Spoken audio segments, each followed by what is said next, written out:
Chen Jian was weak but talkative. The young reporter wanted the country to hear his story. 一定要完完全全的活下去。我觉得我要对得起他们。我要对得起他们对我一样的付出的那么多的好。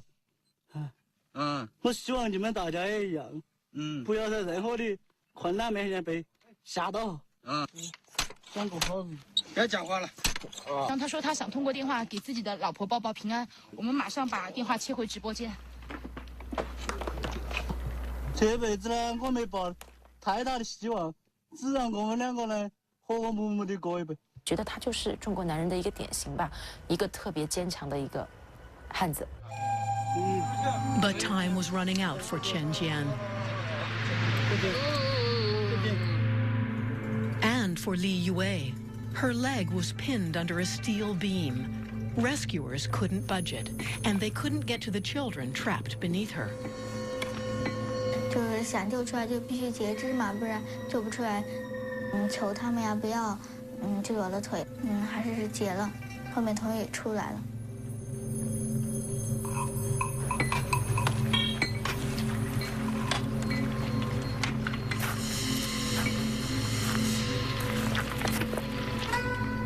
什么事儿都不记得了，就是地震下面干什么我都不知道。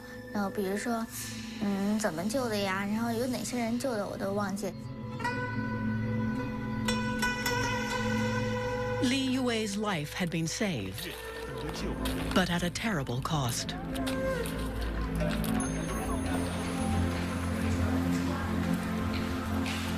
我见到他的时候，他跟我说一句：“妈妈，你不要哭，我还活着的。”我当初就没有哭，我眼泪就朝肚子里面咽。当初我就感觉到我月月特别勇敢，特别有勇气，你知道。But Li Yue's battle was only just beginning.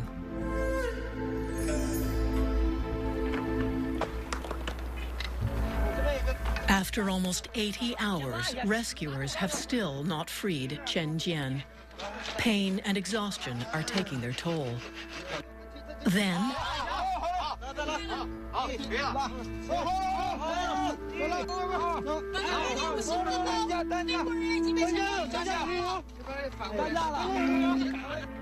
the young television reporter recorded the triumph. 怎么样？你感觉怎么样？感觉怎么样？感觉怎么样？感觉怎么样？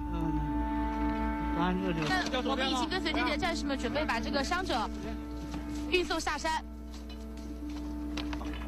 哎，醒一醒！讲话。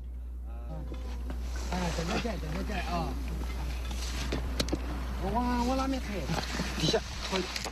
等着抬起来啊！不能拖一拖。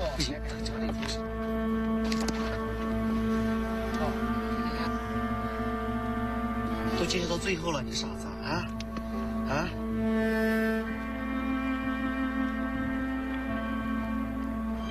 老婆，你不说你老婆还在家里面等你的吗？姐。Chen Jian's struggle to live transfixed China, but had reporters pushed him too far? 让我知道一些人对我的评论，但是我不愧于心，简简单单一个晨间，就在全世界都引起了反响，很多国外的人也来援助我们，所以我想这些影响是一定的，是国际上的。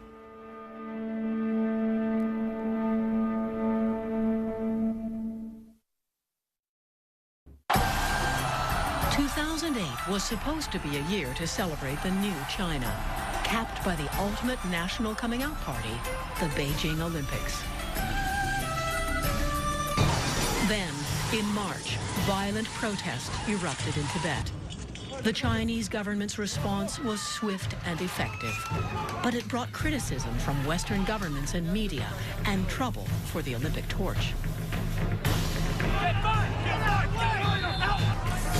The flame became a target for protest. There were threats of a boycott. The IOC was getting nervous. It's a crisis, there's no doubt about that. China's new image was in tatters. Its dream in danger. The Beijing Olympics public relations firm was international giant Hill and Knowlton. Yeah, it's a communication challenge. You know, I wouldn't say it's a PR crisis, but it's a communication challenge. Then in May, the picture changed again. At first, Beijing banned reporting from the quake zone. But images of devastation and despair were already pouring out. This crisis had created an opportunity. We have a golden rules for crisis management, and it reads, and tell the bad news yourself, and tell the truth, and tell it quickly. Beijing snapped into action. Now, PLA troops were saving lives. Premier Wen Jiabao hurried to the scene. A communist dictator became caring Grandpa Wen. We say, I understand your pain. And the world understood theirs. International aid, support, and sympathy poured in. The Western world saw a new and transparent and open China. That also, I think, it totally changed the dimension. The country had a new image, and China had some new heroes. Everything Lin Hao did was news, from Tang poetry to Taekwondo.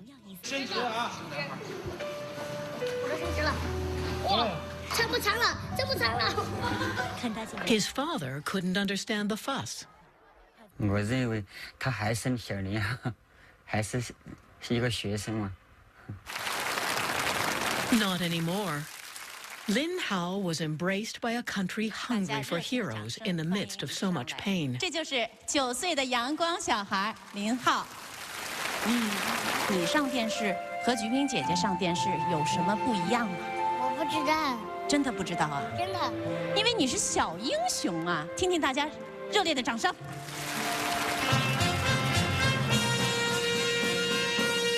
四川省汶川县映秀镇映秀小学2年级学生林浩。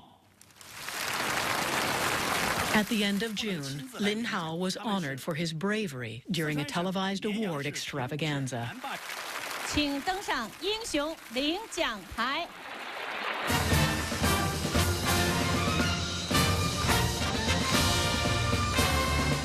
Lin Hao was now officially a little hero. Li Yue's sacrifice in the rubble had also become a symbol of China's resolve and bravery. The struggle she faced now was more private, but just as painful. Li Yue had led a charmed life in the fairy tale town nestled in the mountains. Although her parents had separated, she had a happy childhood, a loving family, and her passion. People had always told Li Yue she was born to dance, and she did. 对，觉得跳着特别舒服呀，然后特别舒畅，想着跳好就是表演给大家看呀，反正心里也特别高兴。It ended in a few seconds. Li Yue started her life again, but her dream of being a ballerina had been shattered forever. Then the Chinese government chose her to be part of the Paralympics opening in Beijing. 特别激动，然后回去，就想告诉别人那些就是跳那个时候，这是一个王晶阿姨嘛，就让我